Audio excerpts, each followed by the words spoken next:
Hi everyone, welcome to Vagaro University. Today I'll show you how to import your client list from another software. If you've switched to Vagaro from another scheduling system or want to add your contacts from another source, Vagaro can import your contact list from another software. Our import team can import your client list directly to your account for you. New Vagaro businesses importing information from another software are eligible for a one-time free premium import by our imports team. Send over your exported customer list in a formatted Excel or CSV file to support@vagaro.com. Let's learn more about how to import our customer list from another software through Vagaro.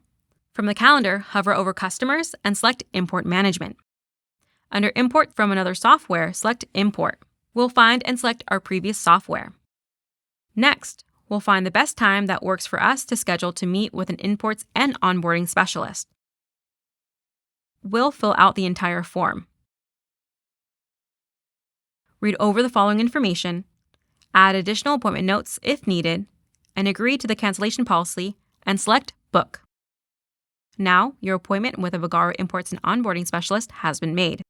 Take a screenshot and/or block off your new appointment on your schedule for future reference. You've successfully scheduled an appointment with an imports and onboarding specialist to import your client information from another software. For more helpful tips and tricks, click the Vagaro University link in the description below.